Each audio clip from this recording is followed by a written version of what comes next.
Senhor presidente, senador Paulo Paim, senhoras e senhores senadores que ainda estão presentes aqui no plenário da nossa casa, o que me traz à tribuna nesta noite de hoje, tenho aqui 3 assuntos. O primeiro é para fazer aqui uma espécie de um relato da nossa audiência que tivemos ontem com a ministra do STF, a ministra Carmen Lúcia, e também com o ministro Marco Aurélio. Esteve presente nesta audiência o senador Jorge Viana, o senador Aníbal, a deputada Antônia Lúcia, o deputado Gladys Cameli, o deputado Cibá Machado, o deputado Henrique Afonso, a deputada Perpétua Almeida, o deputado Márcio Bittar e o deputado Flaviano Melo. Para vocês terem uma ideia, estava aqui a maioria absoluta dos parlamentares do Acre. Isso mostra a preocupação que hoje não só a bancada federal do nosso Estado, mas como também a bancada estadual, porque estava presente o vice-presidente da Assembleia, e aqui investido do cargo de presidente, o deputado Moisés Diniz, e eu queria aqui ressaltar o trabalho que o deputado estadual Moisés Diniz tem feito nessa luta que todos nós temos travado no sentido de tentar dar a nossa contribuição para que possamos resolver a situação dos 11 mil servidores, senador Eduardo Amorim, que hoje no nosso Estado estão ameaçados de ser demitidos. São servidores que adentraram ao serviço público depois de 88, depois da promulgação da nossa Constituição, e hoje tramita no STF um processo que espero que no final da tramitação deste processo não venha culminar com a demissão desses 11 mil servidores, como é dito pelo governo. Uns questionam que é menos, mas eu quero acreditar no governo, que tem dito que são 11 mil servidores. Ora, 11 mil servidores, a grosso modo, fazendo uma conta aqui, 3 pessoas por família, nós estamos falando aí de 30 mil pessoas, 1/3 dos servidores do Acre. Isso, com certeza, dará um impacto muito grande, não só na economia, mas um impacto social. Nós somos de um Estado pequeno, um Estado pobre, senador Paulo Paim, que precisamos e muito desses servidores.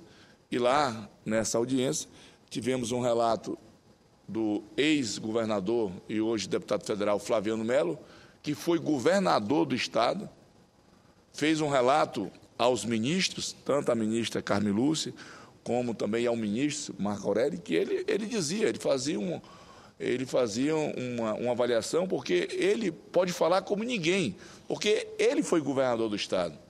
E ele dizia ao ministro Marco Aurélio: ministro, quando eu contratei esses servidores de uma forma irregular, sem concurso público, senador Paulo Paim, é porque naquela época não tinha ninguém que pudesse prestar serviço ao Estado. A mão de obra era difícil, não tinha como fazer serviço, não tinha como fazer concurso público. Os enfermeiros, você contava a dedos aquelas pessoas que estavam dispostas a contribuir com o Estado. Então, essa questão, não estamos aqui de forma alguma tentando entrar no mérito, nem justificar da legalidade. Eu acho que o STF tem que analisar os dois lados. Nós estamos diante de um caos social. Se Deus o livre, esses servidores vierem a ser demitidos, eu, sinceramente, tenho acompanhado o depoimento de pessoas. Semana passada, eu vinha saindo do supermercado Macro, lá em Rio Branco, e uma senhora me abraçou, desesperada, chorando, pedindo que nós fizéssemos alguma coisa. Pessoas que têm ali 15, 20 anos de serviço prestado. Como é que essas pessoas, senadora, como é que essas pessoas vieram a ser demitidas? Quem é que vai absorver essa mão de obra? Essas pessoas vão trabalhar onde? E quando essas pessoas vieram para o serviço público, eles não vieram de má fé. Eles não vieram de má fé, eles vieram de boa fé. Então, é preciso que nós possamos... O senador Jorge Viana também fez um relato importante, como ex-governador, porque eles que foram governador e ele que se deparou com essa situação já dos servidores irregulares, como nós chamamos, né, que inclusive foi ameaçado de prisão, né, na época o Ministério do Trabalho pediu para que esse servidor fosse demitido, foi quando foi aprovado na Assembleia Legislativa Estadual, que eu era presidente da Assembleia nessa época, a lei estadual, que nós chamamos de lei Nalu, que foi a deputada Nalu Gouveia, né, de boa fé também, naquele momento foi o paliativo que nós tivemos para resolver a situação daqueles servidores, e hoje o Supremo veio julgar que a lei era inconstitucional. Agora, nós temos que levar em conta que nós estamos diante de uma situação de muita dificuldade. Então, eu queria aqui agradecer, eu como coordenador da bancada do Acre, agradecer a todos os nossos senadores e também os nossos deputados federais pelo empenho. Já marquei também o nosso gabinete, a nossa assessoria, já marcou uma audiência com o ministro Dias Toffoli, que é o relator desse processo. Vamos também tentar mostrar para o ministro Toffoli, né, a verdadeira situação que hoje aflige todo o povo acreano, né, e esperar, entregar na mão da Justiça, confiamos na Justiça, sabemos que, com certeza, os ministros têm todo um levantamento dessa situação, como eles já disseram, já fizeram várias audiências, já receberam os procuradores, a Procuradoria do Estado, né, e vamos agora continuar o nosso trabalho no sentido de, se Deus quiser, resolver a situação dos nossos servidores. O que eu posso garantir aqui é o nosso empenho, é a nossa força e também tranquilizar os servidores. E também não é assim, demitir os servidores da noite para o dia, porque existe um clima de muita expectativa, pessoas sofrendo por antecipação, né? Nós precisamos tranquilizar as pessoas. Nós não podemos, de forma alguma, aumentar o sofrimento das pessoas. Nós temos que tranquilizar. E eu confio muito na Justiça do nosso país, e ele vai entender, a Justiça vai entender a situação que hoje nós passamos no Estado do Acre. E, mais uma vez, ressaltar o trabalho do deputado Moisés Diniz, que é presidente do comitê. Criamos um comitê com os sindicatos que estão envolvidos, né, para que nós possamos estar cada vez mais unidos. Esta causa ela não tem cor partidária, esta causa não tem sigla partidária. Esta é uma causa que está em jogo a vida do povo acreano. E lá no Acre, graças a Deus, quando o Estado é atingido, a bancada está unida. Eu queria também aqui tratar da situação da ponte do Rio Madeira. Eu hoje tive a informação, lá na Comissão de Infraestrutura, uma informação, inclusive, do senador Jorge Viana, onde ele dizia que, mais uma vez, a licitação da ponte sobre o Rio Madeira tinha sido suspensa por conta de uma decisão judicial. Tinha sido uma ação dos donos das balsas que fazem aquela travessia do Rio Madeira e Rio Abunã, teriam entrado na Justiça e, mais uma vez, a licitação daquela ponte tinha sido suspensa. E aquela decisão, se é verdade que essa decisão foi tomada, eu, sinceramente, já disse lá de manhã na comissão, eu estou indignado. Nós não podemos admitir de forma alguma que isso venha acontecer. Todos sabem que aquela ponte ali já vem se arrastando há mais de 20 anos, essa pendenga de faz a ponte, faz o projeto, cancela o projeto, cancela o projeto, faz a licitação, cancela a licitação. Nós não vamos aceitar isso. Já tivemos lá no Ministério do Transporte, já tivemos no DENIT, todo mundo sabe que aquela ponte é de fundamental importância para o povo rondoniense. Já discuti isso com o senador Raupp várias vezes, com a senadora Marinha Raupp. Ela é importante para o povo rondoniense, que está dentro do estado de Rondônia, mas ela é muito mais importante para o povo do Acre. Ali são centenas e milhares de caminhões, e principalmente agora no verão, quando as águas começam a baixar, o trânsito das balsas fica mais difícil. As balsas têm o transporte dos veículos, das carretas, tem que ser feito em balsas menores por conta do rio, que fica seco, como nós chamamos, baixa o nível da água. Então, as filas aumentam, ficam filas enormes dos dois lados para fazer ali cruzar o rio. Isso afeta diretamente o preço das mercadorias nos supermercados, nos mercados lá do meu estado. E hoje mesmo já recebi vários telefonemas de empresários preocupados com essa situação. As pessoas ligando, querendo saber se é verdadeiro essa notícia. Eu, lá na comissão, já sugeri que nós da bancada acreana, toda a bancada acreana, a bancada rondoniense, nós possamos radicalizar, fazer uma manifestação, ir lá nas balsas, fazer um ato, fazer um protesto, porque nós não podemos aceitar esta situação. Agora criou-se a expectativa que nós iríamos resolver a situação e, mais uma vez, a Justiça dá uma decisão que está suspenso o projeto, suspensa a licitação, e isso é um absurdo, isso é uma afronta ao povo rondoniense, agora principalmente ao povo acreano. Aquela ponte, ela representa para nós, ela tem uma importância tão grande para nós, porque isso, ao longo dos anos, já vem esta pendenga. Todo mundo sabe que são os interesses daquelas pessoas que têm aquelas balsas, que fazem aquela travessia que está por trás disso. E nós não vamos aceitar. Eu queria também, presidente Paim, abordar mais um assunto. Hoje, os jornais do meu estado, e confesso que eu tenho relutado para não trazer esse assunto à tribuna, porque já foi dito pela mídia nacional, Jornal Nacional, já publicou esses escândalos que tiveram lá no nosso estado.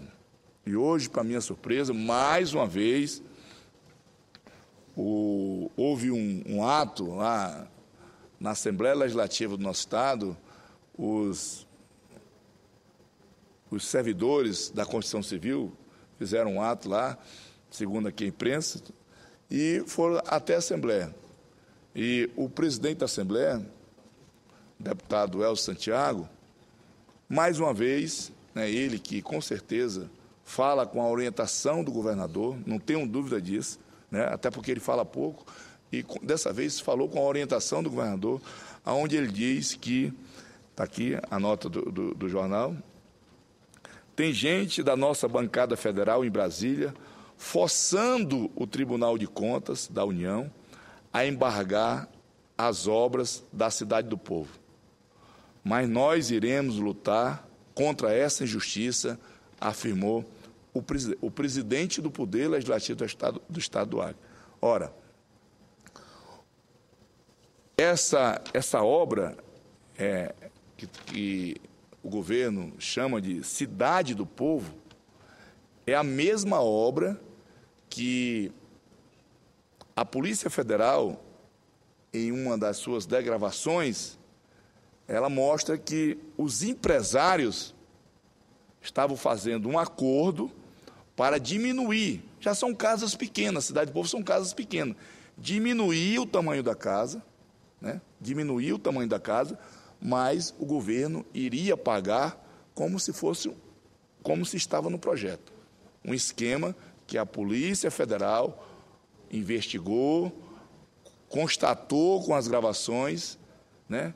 E aqui, para nossa surpresa, eu tenho evitado falar nesse assunto, porque já está na Justiça, a Justiça é que tem que se pronunciar, mas não dá para aguentar, porque quando o presidente da Assembleia fala, nós precisamos saber, ele precisa dar nome e dizer quem são as pessoas que estão forçando o Tribunal de Contas da União a suspender aquelas obras. Ele tem que dizer por que essa acusação em cima da bancada federal. Quando ele fala de bancada federal, inclui até o próprio irmão do governador, as pessoas aqui do lado do governo. Precisa dar nome às pessoas. Essa mesma coisa foi feita lá no DENIT, quando fizeram lá aquele ato lá na estrada, na BR-364, ali nas proximidades de Feijó, que o ministro do Transporte foi lá, junto com o diretor Frache do DENIT, ele distribuíram panfletos dizendo que botaram minha foto, eu que estava articulando aqui para prejudicar os trabalhos das obras da BR-364. De pronto, encaminhei um expediente ao DENIT, e o DENIT me respondeu, e nós conseguimos desmentir o vice-governador, naquele momento era o vice-governador, que dizia que nós éramos contra a conclusão da BR-364. É preciso jogar limpo. Ora, por que não foram fazer essa manifestação lá na frente da Polícia Federal? Porque quem prendeu as pessoas lá, os empresários, e está investigando, não foi a bancada federal, não foi o senador Petecão. Quem prendeu foi a Polícia Federal. E a Polícia Federal não chegou assim prendendo da noite para o dia. A Polícia Federal investigou, fez as degravações, né? A Justiça autorizou a prisão dessas pessoas. Agora, é lamentável mais esse fato, onde o presidente da Assembleia, né, mobilizar os operários. Nós sabemos da importância que é o emprego desses operários. Agora, eles deveriam dizer, lá na reunião, na Assembleia, não, as obras foram suspensas porque os empresários tinham feito um cartel e, dentro desse acordo que eles tinham feito, eles iam diminuir o tamanho das casas e estavam querendo receber do mesmo tamanho. É por isso que o Tribunal de Contas da União suspendeu as obras. E nós estou aqui me colocando à disposição para que, junto com a bancada, com os senadores, com a bancada federal, nós possamos ir até o Tribunal de Contas e resolver a situação. Os operários, os servidores, eles não podem pagar por isso. A Cidade do Povo não pode parar. As pessoas que estavam armando as falcatruas, essas sim, tem que ser responsabilizado. Se o governador estiver envolvido, tem que ser responsabilizado. Quem estiver envolvido tem que ser responsabilizado. Agora, não pode tentar querer criar essas cortinas para esconder os verdadeiros culpados. Os culpados não são os membros da bancada federal. Posso garantir, estou falando aqui em meu nome, em nome da maioria dos deputados federais e dos senadores. Nós precisamos saber, é preciso dar nome. Já pedi para que a minha assessoria encaminhe um expediente até o Tribunal de Contas da União para que nós possamos nominar e dizer, e se tiver pessoas envolvidas tentando prejudicar o Estado, nós temos que tornar público isso. Quem são as pessoas? Quem são esses? Quem são os senadores? Quem são os deputados federais? Porque o que não pode é tentar fazer o povo massa de manobra. Vai lá, mobiliza, os empresários lá que estão presos, manda os funcionários lá, vão para a Assembleia, para chegar na Assembleia, tudo armado, lá o presidente vir e dizer, olha, as obras foram paradas, as obras da Cidade do Povo foram paradas por conta dos senadores e deputados federais. Então, fica aqui o meu repúdio a essa atitude que foi tomada hoje pelo presidente da Assembleia Legislativa. Olha, o presidente podia estar aqui, como o vice-presidente esteve aqui, lutando pela situação dos nossos 11 mil servidores. 11 mil servidores. O presidente podia estar aqui, no lugar de estar criando isso. Nós sabemos, o Acre passa pelo momento difícil. Senador Eduardo Amorim, o Acre está doente. O Acre passa por uma situação muito difícil. Mas o Acre tem remédio, sim. O Acre tem remédio.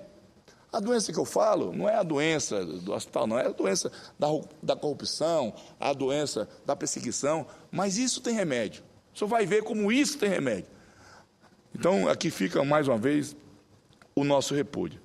Queria também falar, aqui registrar, nós, na última audiência da Comissão de Infraestrutura, nós fizemos um convite ao presidente, ao senador Fernando Collor, junto com o senador Blário Maggi, para que a gente possa fazer uma visita a toda a BR-317, saindo de Rio Branco, e possamos ir até os portos peruanos, os portos de Ilo eu estou falando por Ilo e Matarama, que são os portos que eu conheço, né?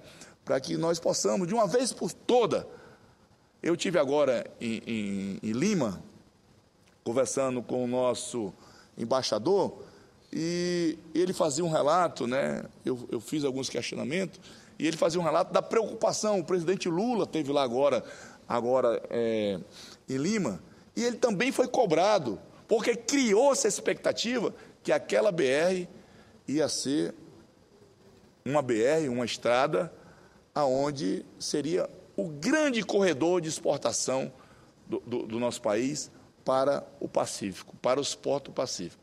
E hoje, acabei de dizer, está lá a ponte sem concluir, a ponte do Rio Madeira, que é importante para essa BR. Está lá a nossa BR-317, que liga de Rio Branco até Brasileia e de Brasileia a Brasil, em situações precárias, né? A ponte lá do Rio Acre, lá em Assis Brasil, muito boa, né? Dando tráfego. Mas, do lado peruano, eles fizeram tudo o que tinha para ser feito. Estrada maravilhosa, a ponte do Rio Madre de Deus, lá em Porto Maldonado, funcionando, e criou-se essa expectativa no povo do meu estado, e também criou-se essa expectativa no povo peruano. Então, nós precisamos saber se essa estrada vai ser realmente uma estrada de grande exportação do nosso país, ou se vai ser apenas um mero corredor turístico, que é importante também, mas não foi isso que foi dito na construção dessa BR. Foi gasto bilhões de dólares aí, e hoje ela passa por uma situação muito difícil. Eu hoje também recebi aqui ligações de vários diretores de escola do meu estado, onde os diretores estão sendo pressionados, né? Vou fazer esse exercício para ficar registrado aqui nos anais, presidente. Os diretores de escola estão sendo pressionados, os professores, para mobilizar todos os alunos das escolas, que amanhã vai ter um ato de apoio em frente ao Palácio, ao governador. Não precisa isso. E a diretora diz, senador, o que é que eu faço? O que é que eu faço? Eu estou indignado com isso. Eu digo, diretora, ela só me pediu, preserve o meu nome. Vou preservar, lógico. O que é que eu faço? Ligue, em primeiro lugar, não vá. Não vá. Depois, pegue o telefone, ligue para a Polícia Federal, ligue para o Ministério Público, né? E depois mande esse pessoal aí procurar o que fazer, porque é um absurdo isso, gente. Poxa, nós estamos passando por uma situação tão difícil, o Estado está passando por uma situação tão difícil, e aí ainda fica alguns bacanas pressionando os diretores de escola, os professores, para dar apoio, dar apoio à manifestação, dar número à manifestação. Isso é um absurdo, isso é uma afronta ao povo do Acre, isso cada vez mais deixa as pessoas mais indignadas, né, porque é complicado. Isso aí, hoje nós passamos por uma situação tão difícil que não cabe esse tipo de coisa, certo? Agora, uma notícia boa aqui, notícia boa. Eu estava aqui esperando chegar a minha vez e vi o nosso presidente Ivo Cassol lendo uma mensagem, que é a mensagem número 246, de 2013. Ela era de número 46, de 2013, na origem, que solicita autorização para a contratação de operação de crédito externo com garantia da República Federativa do Brasil no valor de 62 milhões de dólares. Eu estou falando de, senador Randolfo, 62 milhões de dólares dos Estados Unidos da América, entre o Estado do Acre e o Banco Interamericano de Desenvolvimento, o BID, cujo recurso destina-se ao financiamento do Programa de Desenvolvimento Sustentável do Acre. Programa de Desenvolvimento Sustentável, PDSA, fase 2. A matéria vai à Comissão de Assuntos Econômicos. Pode ter certeza que vou acompanhar lá na CAI este projeto. Entendo que qualquer recurso que venha para o nosso Estado é importante, mas me preocupo também. O nosso Estado já está totalmente endividado. Isso aqui é mais um recurso. Mais um recurso. Isso aqui eu tenho certeza que eu não vou pagar. O Acre já deve tanto que eu não vou ter... A minha vida não vai chegar a 200 anos, 150 anos. Eu estou consciente disso. Mas eu estou preocupado com as novas gerações. A nossa juventude é que vai pagar. São 62 milhões. Aqui, fazer uma continha a grosso modo, levando em conta que o dólar hoje é 2,10, 2,14, eu estou falando de quase 130 milhões de reais. Esta pequena bagatela é que vai se juntar a esse volume de dívida que nós já temos no nosso Estado. E isso quem vai pagar? Nós, a população do Estado. Então, eu quero deixar bem claro, vou fazer o que eu puder para aprovar, agora quero ter acesso a esse projeto, né, porque aqui destina-se a financiar programa de desenvolvimento sustentável do Acre. Esse negócio de desenvolvimento sustentável, não sou contra, mas já foi tanto dinheiro nesse negócio, tanto dinheiro que já foi para esse tal de desenvolvimento sustentável, e o pior é que a gente não vê muita coisa. Eu queria que esse dinheiro fosse para o Acre, mas esse dinheiro fosse revestido em benefício do povo do Acre, da população como um todo, gerar emprego no nosso Estado, gerar renda no nosso Estado. Agora, diante da situação que nós estamos passando, eu tenho certeza que nós vamos ter dificuldade na liberação desse recurso, porque o saco do Acre está sem fundo. Pode jogar dinheiro. Na situação que está, meu irmão, está sem fundo o nosso saco. Ou vai fechar o fundo do saco, ou então pode botar 60 milhões, 100 milhões, que esse dinheiro não vai estar chegando a quem deveria chegar, que é a população. Então é isso, eu estou feliz aqui com mais essa liberação de recursos, vou com certeza estar fiscalizando, mais uma vez lamentar esse episódio aí do presidente da Assembleia, né, em querer acreditar na conta, mais uma vez, da bancada federal,